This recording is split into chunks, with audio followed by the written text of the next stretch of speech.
Hello, workers and friends. Welcome back to Working Class Revolt. I'm your host, Dust James, the Marxist Leninist truck driver. Bienvenido en esta noche. Si tienes un pregunta en español, podemos responder en español.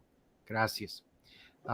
So I'm here with my great co-host, brother David Fox, um, union organizer from Down Under. How you doing? Very good, thank you. Right on. So we have our third co-host from the UK, brother William Morrison. How's it going? Hey comrades, how's it going? Yeah, I'm doing well. It's been a long day, and it's currently 12:15 here, which means it's currently my birthday right now. So I'm glad the first thing I do on my birthday is be at this live stream. So Happy birthday! Happy to be here. Thank you. Cheers. Happy birthday! 1, 2, 3. Happy birthday to you. Happy birthday to you. Happy birthday, dear William. Happy birthday to you. Thank you. Yes. Fantastic. Thank you, brother. Thank you. Thank you. Let's see. So we're very happy to be joined with a very respected guest. In my regard, a professional revolutionary, historian, and expert on a variety of issues, brother Flame of Liberation. Thank you for joining us. How you doing? Thank you. Great to be with you. I might dispute a little bit how, a bit of the, praise there. I don't know if I deserve all of that praise, but I appreciate it. It's great to be with you guys, and I think this is the first time I'm on live with Comrade William. Yeah, it's good to be with you, and happy birthday to you. And I think we've been sort of, even though this is the first time on live with you, we've been corresponding a bit back and forth a lot through Facebook. So it's good to be on with you live. Yeah, for sure, man. We've been friends on Facebook for a long, long time. So this is good to finally be on a live with you. Yeah, definitely. Right on. So I got to put a plug out there. Please share this out. Make this a bigger conversation. Get in the comments. Ask a direct question. So today we're continuing our study series on revolutionary demands, programs of demands. We started out with the 10 points of the Black Panthers. We've studied Emiliano Zapata. We've studied Marcus Garvey. We've studied the peasant revolution, the peasant revolts in Germany. And I might be forgetting a few.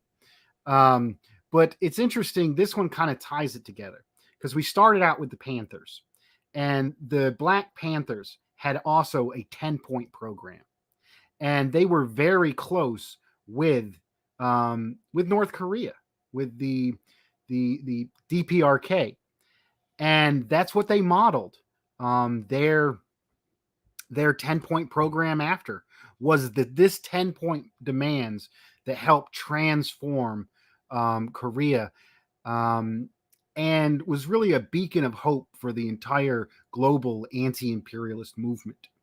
So we're going to do a little bit of background on the piece before we read it. Maybe if does either David or William have anything as far as background before we go to our expert? Yeah, sure. I just say that when I read this piece of literature, it just kind of blew me away because it's dated May 5th, 1936. Like this was written like pre-World War II, and when we actually get into reading it, it's so progressive for its time. It's like it's decades ahead of its time when it comes to like the progress and stuff. Not going into too much detail, but things like gender equality and free education, stuff like that. Like they were talking about this in 1936. That's something that I find really, really fascinating about this piece. It's so radical for its time. It's just that kind of blew me away when I read it the first time. So yeah, just the kind of historical kind of context here under the Japanese occupation, and they were just being used for like their resources and stuff. Like really, really just a bleak time in history for the people of Korea. And yeah, there was this group of people in Korea, these communists, who were writing up all this theory and stuff, trying to change the world. And oh, it's so radical for its time. I love it. It's really, really fascinating. So that's all I'd say. Keeping it short, All right, simple. Comrade Fox, any background on the piece? Not too much for contribute for me. Just the fact is, though, when we've been studying a lot of these plans, and including this one, this was born out of the concrete conditions that were affecting the population of Korea at the time, and this was through dialogue with the mass of people there, and it actually gave them a vision to organise and fight for as well. And I think that's vitally important. Was when we're trying to advance things forward, is to give people a vision. Well, here's a plan. And here's a way forward. I think that's something, instead of just like opposing something or this is horrible, and that this is something concrete to get organised around and fight for. So that's what the fantastic bit is about. And it's not just came out of one person's mind either. They just didn't make it up. This was with dialogue with these other comrades, but also we do generally the mass of the people. What do you think? And it's like as Mal correctly said, from the masses to the masses. And I think that's it's brilliant how these documents come about. Thank you, Comrade Fox. Brother Flame of Liberation, any way you could give us a little bit of background on the piece as well as the broader history of the revolution in Korea?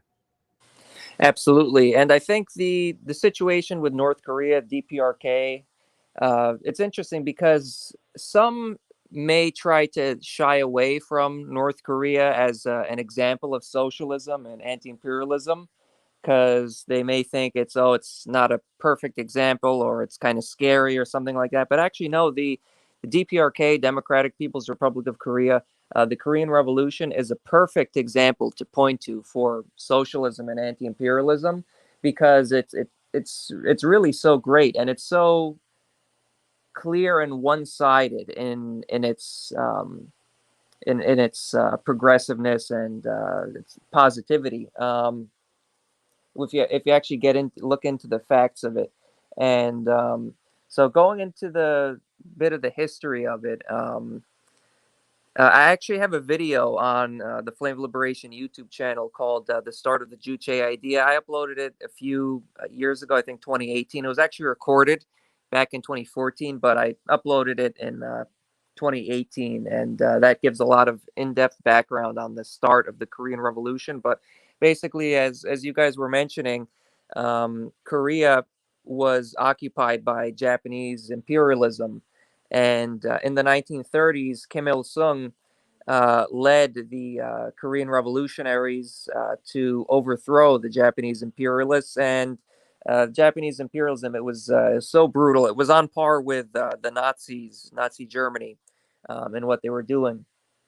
And so Kim Il Sung, he led the Korean People's Revolutionary Army to fight against the Japanese occupation in not only Korea itself, but also in Manchuria, because at the time, and still to a large extent, there's a very large Korean population in Manchuria.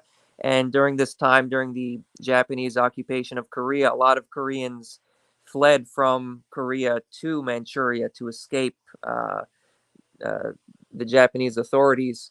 And so he was leading the Korean revolutionaries, and he was an extremely effective leader, and he became renowned, very highly respected by the Korean people.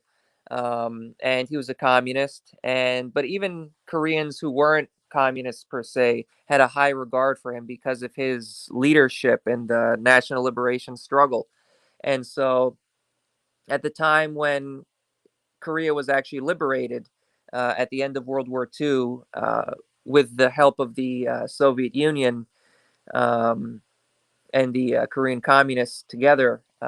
They liberated Korea from the Japanese in 1945. And, that's very important to talk about, because when we talk about like a lot of the mainstream history, they talk about how the U.S. and the Soviets just set up their quote unquote puppet regimes in North and South Korea. It's totally false because, and it takes away the context because the United States, even though the United States was fighting against Japan, it was not fighting in that region. You know, the U.S. was fighting in the Pacific and stuff, but not in Korea. It was the Soviets and the Korean communists that liberated Korea from the Japanese. And just according to the negotiations with the United States, because at that time they were being very conciliatory to the United States because they did not want to have a Cold War. They wanted to continue good relations with the U.S. Because the U.S. was an ally in World War II. They allowed the U.S. to move into the South as basically, as a conciliatory measure to try and be friendly with the U.S. But the U.S. Quickly showed its colors in establishing a puppet dictatorship in the South and purging the communist and patriotic forces in the South.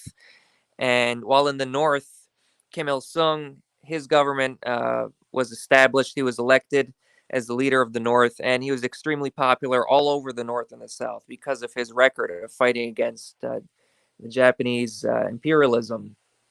And so the United States, for it to maintain its control of the southern half of Korea, they had to deal with that issue because the communists were the heroes of Korea. They were the ones fighting for the independence of the country, and a lot of people who weren't even necessarily communists looked at them as heroes and supported them. So there were the United States and its puppets in the South carried out massacres to try and get rid of the Korean patriots in the South. You can look into the Jeju Island massacre, all kinds of massacres throughout South Korea at this time before the Korean War eventually broke out. And the people that the U.S. installed in the South, you could go to even the Wikipedia article. Wikipedia is very biased, pro-imperialist, but even on there, you could go to the Korean War article and look at the generals from the southern side, and you can see their allegiance before South Korea, the establishment of the South Korean government. They were fighting for the Japanese in World War II. They were traitors to their people. They betrayed the Korean people. They worked with the colonizers who tried to erase the Korean people. And then they just continued that tradition of betraying the Korean people, this time as puppets of the United States. And the first dictator of South Korea, Syngman Rhee, he was technically not a Japanese puppet. Some of the other leaders were, but he was completely out of touch. He wasn't even in Korea. He wasn't fighting against the Japanese like Kim Il Sung was. And he was flown in by the United States on a military aircraft, sort of just a good metaphor for the relationship there. He's just a complete puppet of the U.S., totally out of touch with the Korean people. And he was eventually overthrown by the South Korean people, I think in 1959 or 1961, somewhere around there. So the South Korean people completely rejected the puppet government in the South. And it was completely clear that the North Korean government was the legitimate government of Korea. And that's why I say, some people are scared to talk about North Korea. But no, if you actually get into the fact, it's so clear, it's so blatant. The North represents the true aspirations of the Korean people. They are the ones who fought for the independence of Korea, while the South, the Southern puppet government, is consistently, maybe I led could by puppets. I could interject for a moment. We started this study series with reading the 10-point program of the Black Panthers, and the Black Panthers have become almost mainstream in our society today. We recently had this Hollywood movie come out, and they're really respected, not only in the Black community but in the broader community. One of the people that we had on our study, if people want to go back, that we had a Black elder from Texas, who probably politically aligns more liberal, who was wanting to read a document about the Black Panthers because that's how much inspiration that she had, and then to learn that something so respected here openly supported and was allied with a communist government in North Korea. I think that says a lot, and it's a fact that we can really use to do outreach and mobilize the people. Comrade Flame of Liberation, go ahead. Absolutely. And this is something that the imperialists, the corporate media, has really tried to obscure and erase. As you mentioned, the Black Panthers, highly respected and were comrades with Kim Il Sung and North Korea. It was and still is around the world largely very clear, the anti-imperialist forces, very clear that North Korea represents the true, people like to sort of sometimes refer to North Korea as true Korea and stuff, but it's absolutely true. The North Korean government truly represents the aspirations of the Korean people, while the Southern government just completely a puppet of U.S. imperialism with no credibility whatsoever. Sigmund Rhee, even though he wasn't a Japanese puppet, he was overthrown by the South Korean people in a popular uprising. But the other leaders, like Park Chung-hee, was a complete Japanese puppet, changed his name to a Japanese name, renounced his Korean identity, and then he tries to act like he's the true leader of Korea, and that South Korea is somehow the legitimate Korean government. Complete nonsense. And another fact is that, the DPRK exists today without any foreign troops occupying it. South Korea is completely occupied by the United States. They have no sovereignty. It's a complete puppet of the United States. And it's very clear, who's on the right side, who's on the wrong side, if you actually get into the facts. And as we'll get into this document, I mean, what the DPRK puts forward, not only on the aspect of who is truly represents the aspirations and the national liberation of the country and the sovereignty of the country, but also the social policies. If you look at how the social policies, the socialism that the DPRK implemented compared to the nightmare of society that exists in South Korea, it's a complete night and day comparison. Right on. Thank you, brother, for that background. I guess we'll get into the document. I'm gonna attempt to pull it up on screen here. There we. It's not as good as it was, and then we're gonna read this aloud. Let me bring this up here as well. Just a quick plug again.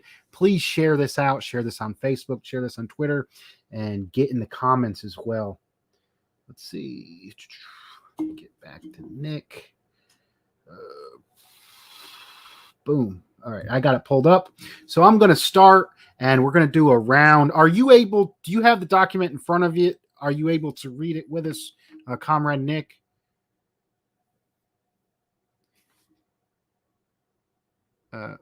Flame of Liberation, still with us? Yeah, sorry. You know what? I'm going to have to read it off of the screen. I could make it out as you have it here. Just turn the pages as we go through it, because I actually...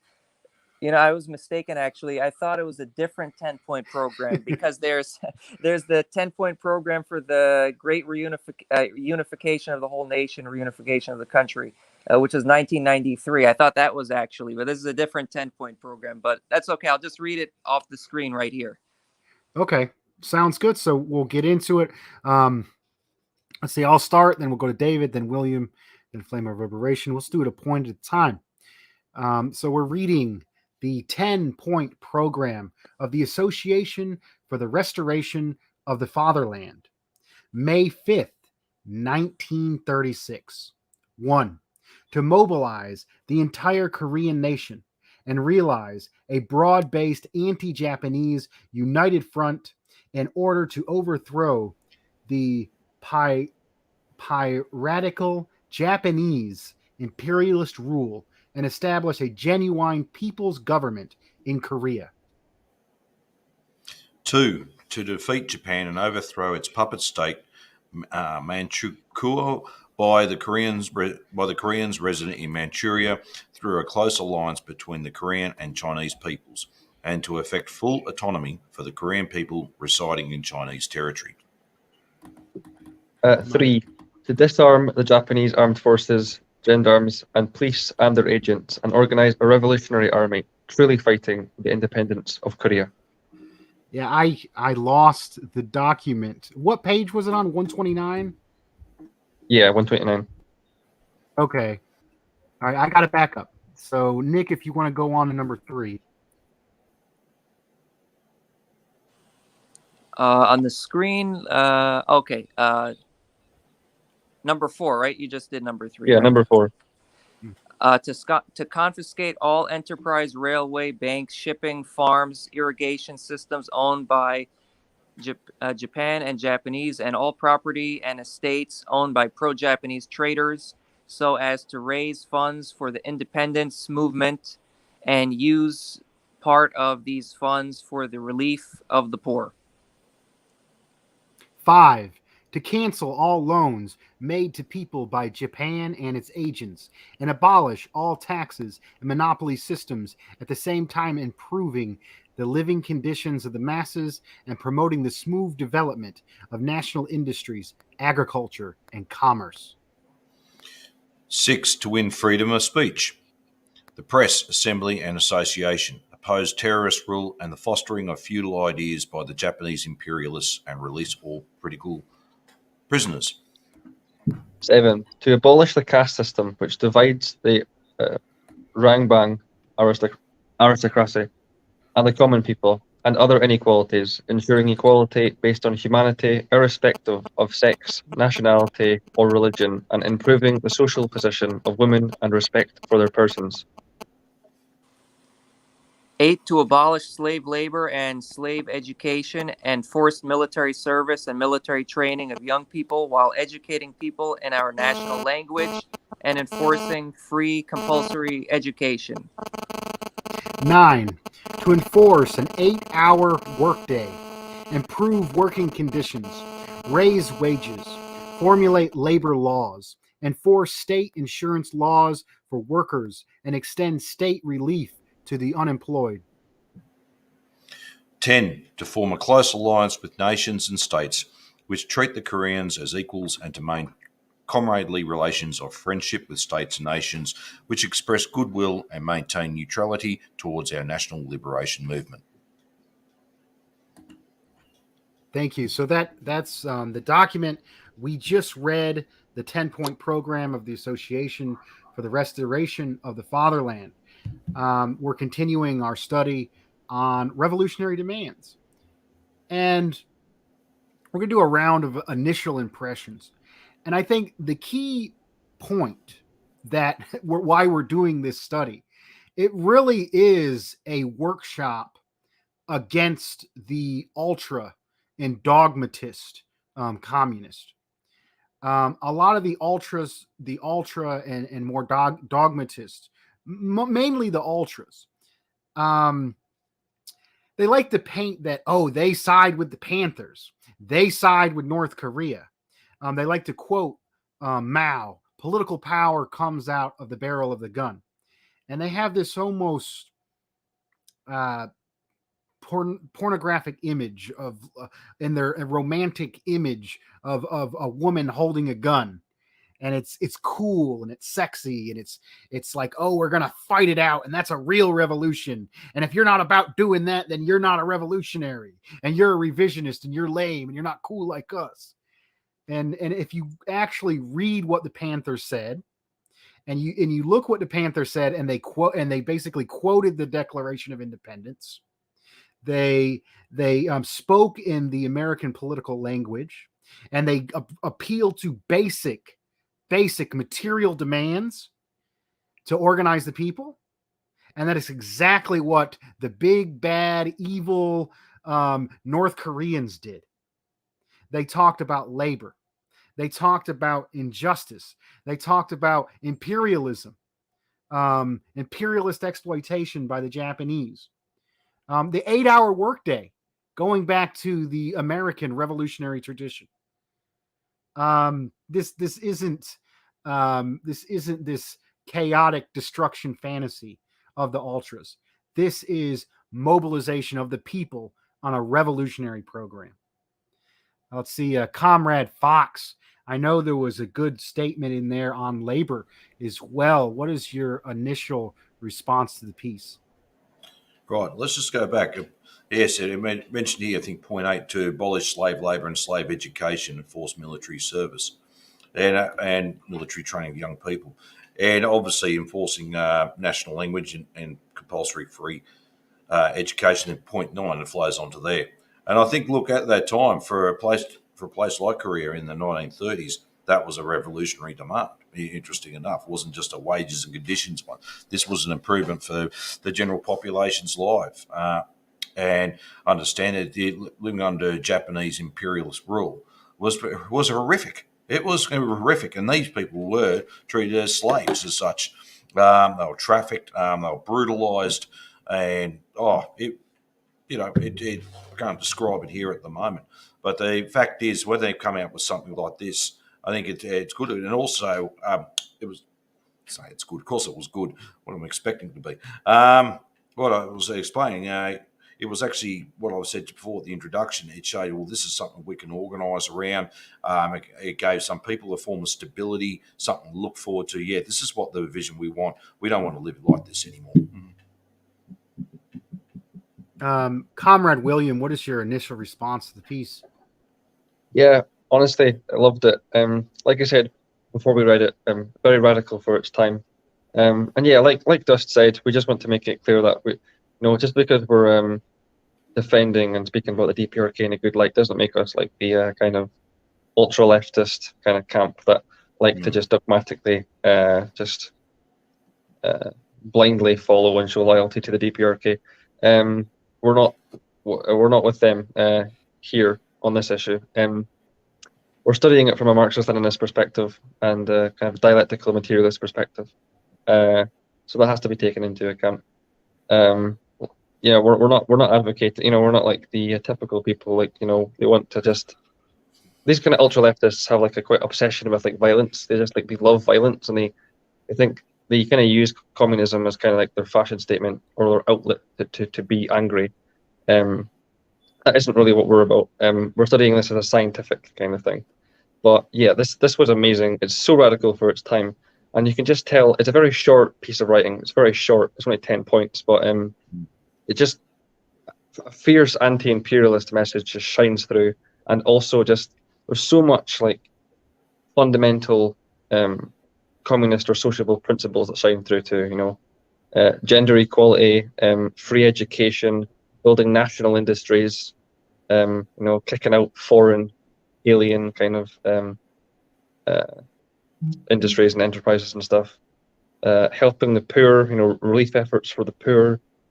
These are such like communist principles, and obviously, yeah, fighting against the Japanese Empire, fighting against the brutal occupation that the people of Korea had to endure for so long under the fascistic Japanese rule. They went through hell, and it's a really inspirational piece. I loved it. Yeah. Thank you, Comrade William. Flame of Reverberation, what's your initial response to the piece? Yeah, I just wanted to also mention that today is actually a historic day in the struggle for the liberation of Korea.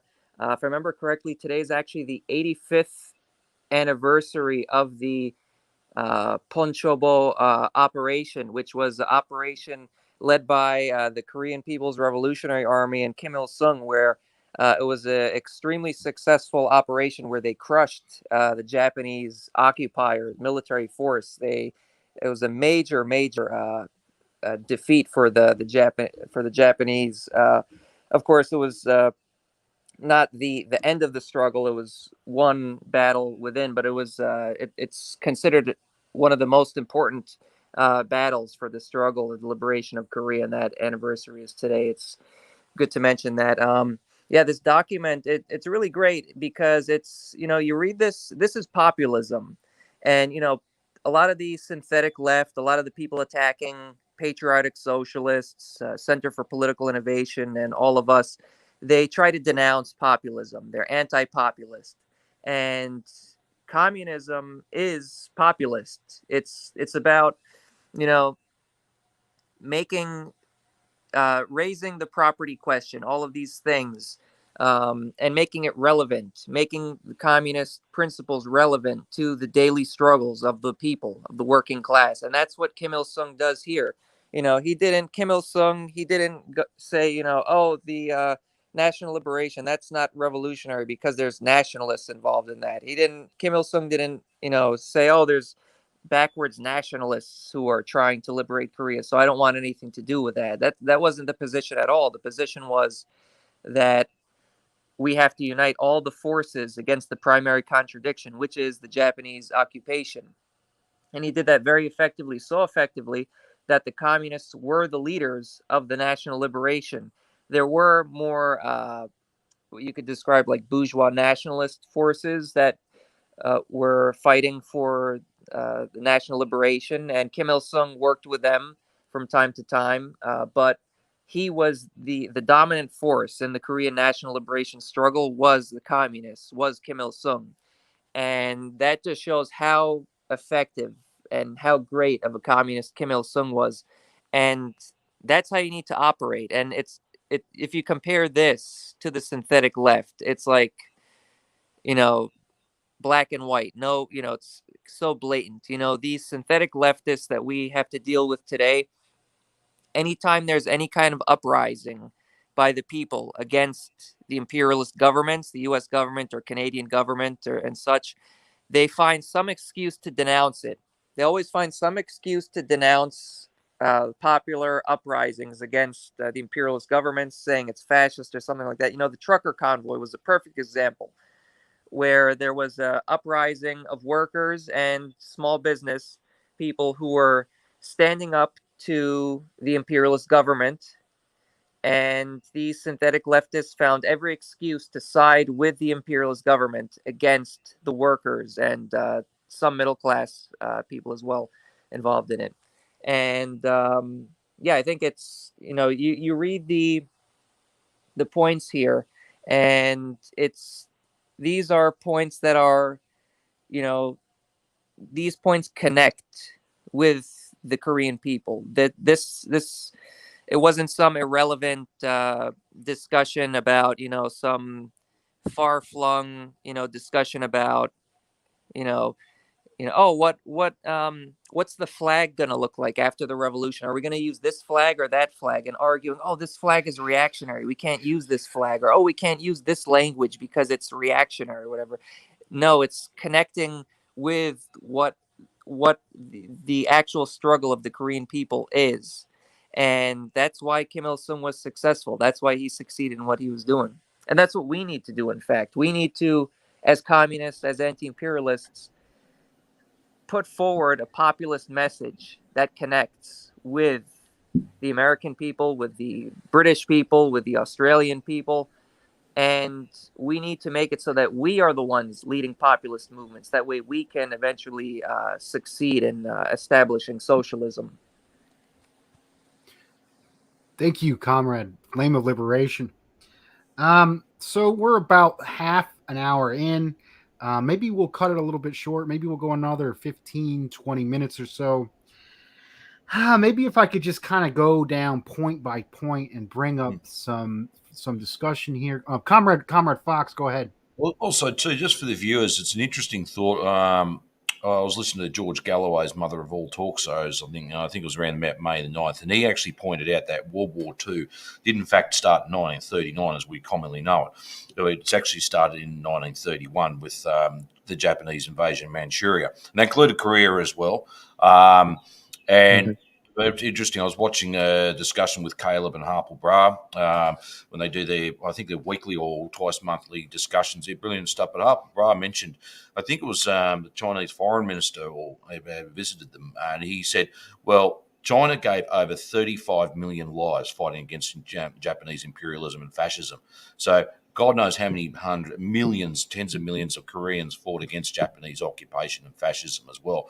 So we're in Western or English-speaking European countries have got a lot to thank them for that. They actually played a very decisive role against imperialism and fascism, and I think that's always a point we've got to take into mind. We tend to focus on Europe But we need to have a look what was going on in the Asia Pacific at the time and understand that was that actually start that anti-fascist United Front started in the early 1930s. Mm-hmm. Right on, Comrade Fox. So maybe I can get a little bit behind the more theoretical, a little bit of the historical background. One of my favorite people, J. Theron Paul, the Oriental despot, which was actually on here recently with Brother Flame of Liberation. Folks can go back and check that out. I think it's interesting. He has this position that Lenin changed his definition of imperialism slightly between 1916, which was in the middle of World War I, and then later on in 1920s. For 1916 was more the fight was a fight amongst the imperialists, and the fight amongst the imperialists was the crisis that the Bolsheviks were able to understand from a scientific understanding, were able to rank for power from gathering forces from the peasantry and from the working class and take power. And then Lenin's later definition in 1920 was really an emphasis on the oppressor nations and the oppressed nations. And even that doesn't really fully describe it. It's really the monopoly capitalists oppressing the oppressor nation and the monopoly capitalist oppressing the oppressed nations. And that's really what kind of changed. So the next round of revolutions, starting in, going down to North Korea, the crisis was Japanese imperialism was making it unlivable for the people, and they were able to rally their forces and gather the people up based on the understanding of their country and of those forces and take power. And then we go further on in the Chinese Revolution into World War II, and how again the main contradiction, imperialism, Japanese imperialism specifically, the communists were able to fight against that. And I think this really leads the historical basis, even up to our current day, of the main contradiction still being the monopoly capitalists, imperialists. And if we can make populist demands and economic programs that go against the imperialist system, that go against neoliberalism. If you look at 21st century socialism, where these broad scale coalitions, if we look in Bolivia, in Mas, if we go to Venezuela, it really is a populist mobilization for basic economic rights that was fought for and then defended and then became revolution. I think a lot of people have a completely swayed Hollywood vision about what revolution is. And revolution is the people. Revolution, as the Panthers say, is power to the people, is organizing the people. It's not you're in a hut somewhere and you got a gun and you're fighting against the man. You know what I'm trying to say? And we need to get that out of people's heads and get the real vision of what a revolution is and spread that and understand that. Comrade Flame of Liberation, any kind of response to some of those ideas? Yeah, I think, another thing that's worth mentioning is that when it came to the Korean Revolution, Kim Il-sung was a communist and led the Korean Revolution. But before that, when Kim Il-sung was very young, actually, and he was leading student organizing before the armed struggle, there were actually other established communists who were there, who were very dogmatic. And they were, and Kim Il-sung actually writes about this, how there were established communists prior who spent, instead of organizing the Korean people, instead of raising populist demands, they were more interested in fighting amongst each other about who was the true Comintern party and who was the pure communist movement, and they were totally ineffective. And Kim Il Sung saw that, and he learned from that, and learned how not to act and how to actually act as an effective Korean communist. And that's, I think, very, very applicable to today. You know, we see with these people attacking us, these synthetic leftists and ultra leftists, they want to argue about, well, can you say America? Can you use the American flag? Is that, they want to argue about all these things that are completely, and they want to put up all these barriers to make themselves unpopular with the population of the country they live in, rather than actually raising populist demands and engaging in populist struggles and actually pushing them in a better direction. They want to denounce these things as right wing and all this stuff, when they could, in fact, actually have the effect of getting involved and actually pulling these things in a left wing direction, pulling it in a communist direction, and actually putting communists on the political map as people who are fighting for the people. I think that's a good parallel to what Kim Il Sung was dealing with. And the point David Fox just made, I think that's really important. The mythology, there's a lot of mythology around World War II, of course. There's the downplaying of the Soviet role in the defeat of Nazi Germany. But then in the situation in Asia, it's also extremely, the narrative we get is extremely false. We're taught that it was the United States that defeated Japan, and it was the nuclear bombs that defeated Japan, and no one else had anything to do with it. Maybe Australia, maybe Britain had something to do with it, but the Asians had nothing to do with it. It was just the Western powers that defeated Japan. And that's completely false.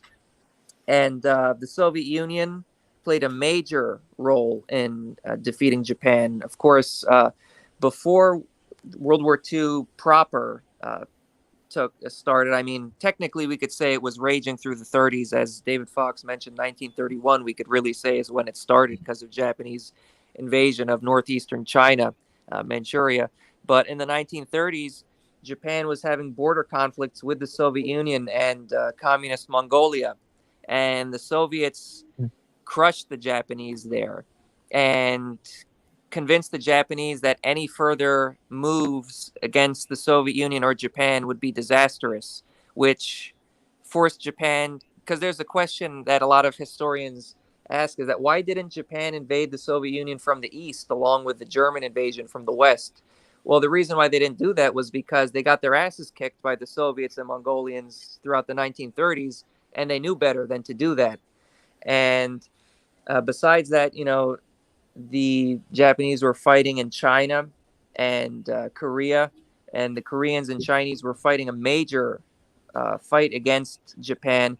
And if you compare, of course, the United States played an important role. It's not to downplay the role of the United States in World War II in any way, but if you compare, the Pacific Islands that the United States was fighting in and the naval battles versus the fighting in continental Asia and China and Manchuria and Korea, if you look at the deaths of the Japanese soldiers and the deaths of the Chinese and Koreans and others, the real battle against Japan was going on in continental Asia, which the United States was not engaged in. It was the Chinese, it was the Koreans, it was the Soviets and the Mongolians and others who were really the ones who played the biggest role in defeating Japan, because again, these Pacific islands that the U.S. is fighting Japan over, that's not to say they weren't significant, but if you compare that to Manchuria as a massive piece of territory with huge amounts of resources, and the other parts of China and Korea as well, I mean, these places where the Chinese and Koreans and Soviets and Mongolians were fighting against Japan were way, way more significant to the Japanese Empire than these Pacific islands. And that's, that just like the war in Europe is, we're given a propaganda history of that, downplaying of the Soviet role. Well, the war against Japan in World War II, we get a very false history of that as well. Thank you, Comrade Flame of Liberation. Anything to add, either Brother Fox or William? Yeah. Well, it's interesting. Brother Fox. Yeah, and I mean, look, just continuing what I said, I mean, And the fact is, we know World War II was basically through the 1940s for us in Australia. I mean, the fact is, you look at this, and if people want to study military tactics and all that. Japan had most of its military forces, especially its landed forces, concentrated in China and towards Korea, and then obviously eventually towards the Soviet Union. They pretty much the Pacific was more of a naval battle. Yes, they did have landed troops, but without their forces being all so tied up with the fighting Chinese, and also too, let's not forget the Vietnamese as well, Laotians and others in Southeast Asia, Indonesians and Filipinos. They're all running guerrilla warfare, the whole lot, and fighting wars of resistance against fascism and imperialism themselves. And we should dedicate that to them. But because us in Australia here, we could have been on the verge of being overrun completely. If Japan decided not to if they could just move in on China very quickly, they were hoping to, they would have sent most of their military forces. We wouldn't have stood a chance. We would have been overrun, both Australia and New Zealand. And they would have had then the complete control of the Pacific, from the north to the southern Pacific oceans. And that's something we'd never thought about. People go, oh, yes, no, the US entered the war here. Yeah, there's some truth in that, obviously as well. But the fact is, at the end of the day, if military strategists at the time didn't get so tied up in Manchuria, China, Korea, and elsewhere, they would have actually thrown the whole. It would have been a direct assault down here, and no doubt eventually they would have not just bombed Hawaii, probably taken it over as well. Thank you, comrade.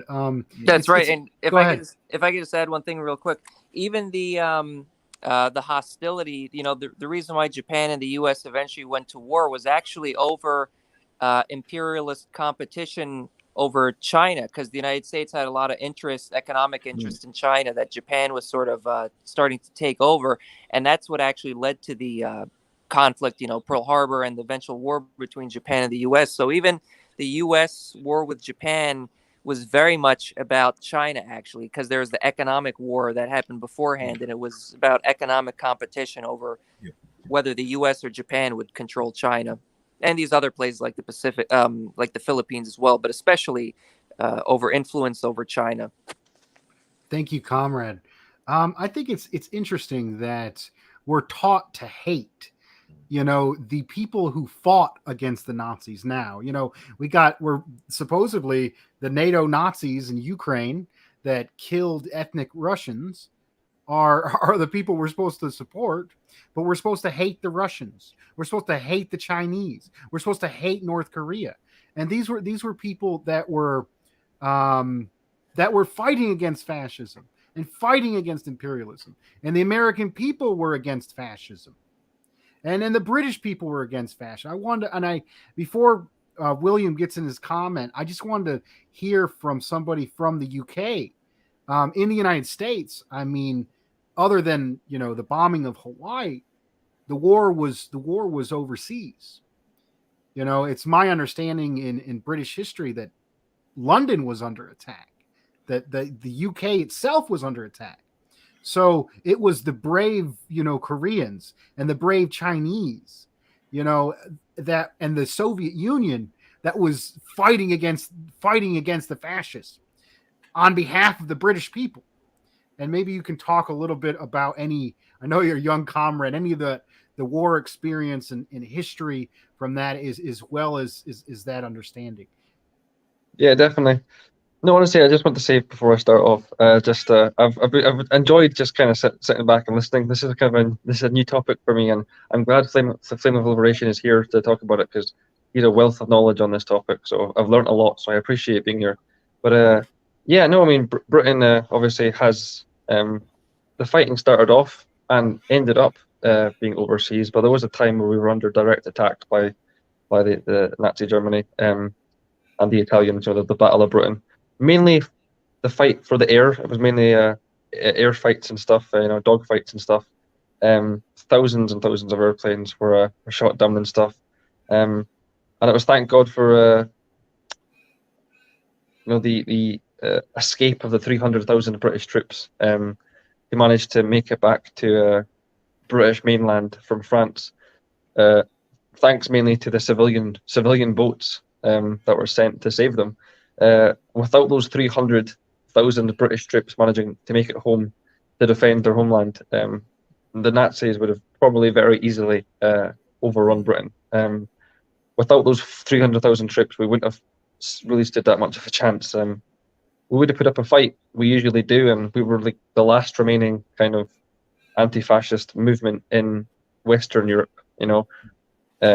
Norway and Denmark had been invaded and occupied early on, and France, fell within a couple of months. So yeah, Britain.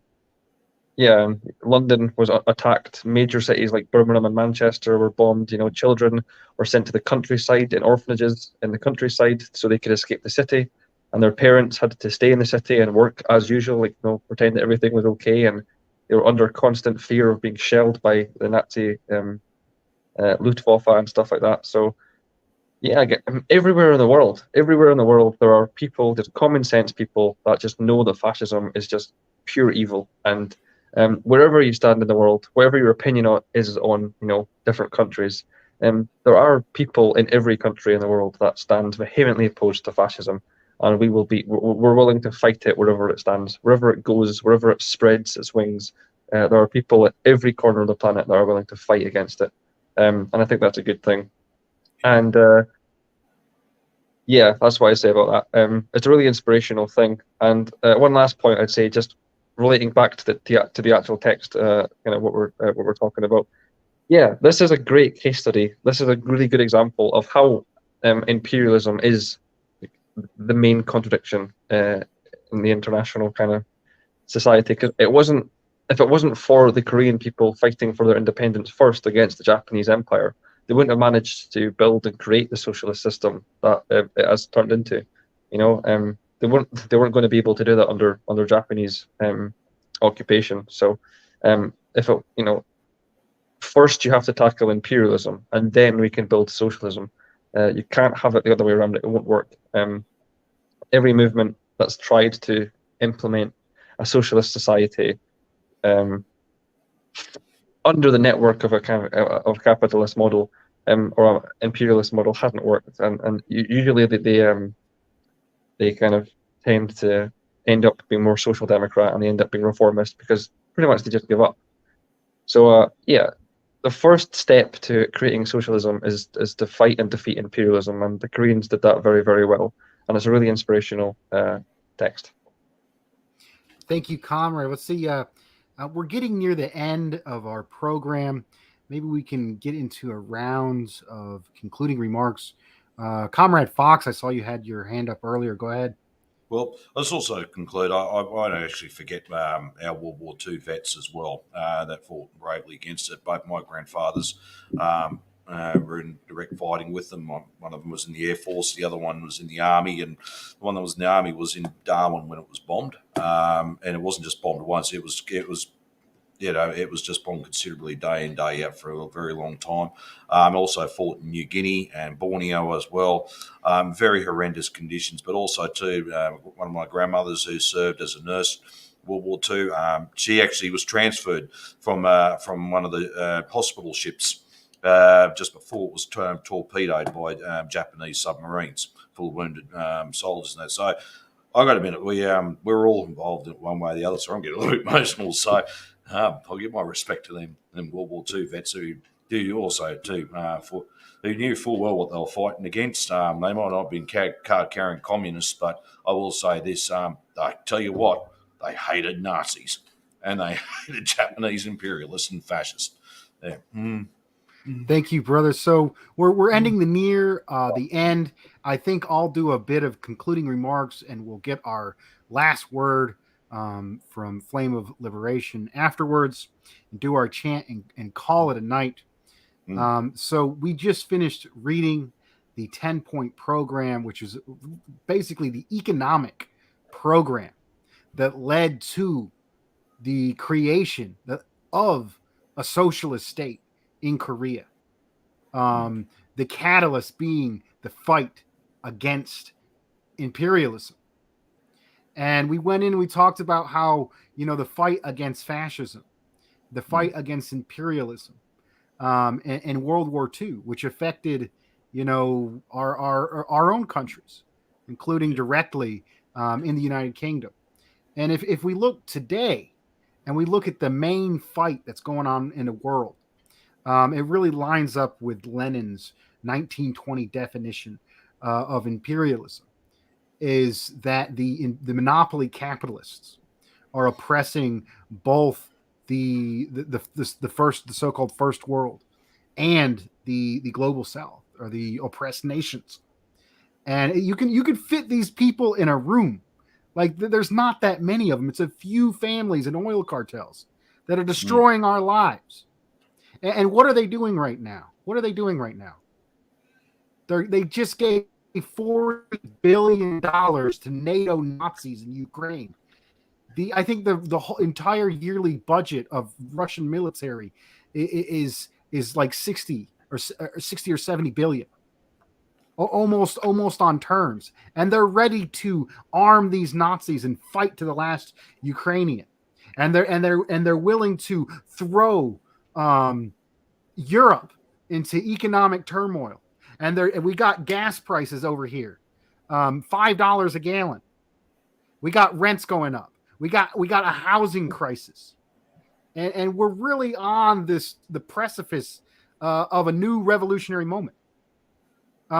Life is becoming unbearable all over the world, and including in the imperialist countries itself, as imperialism falls.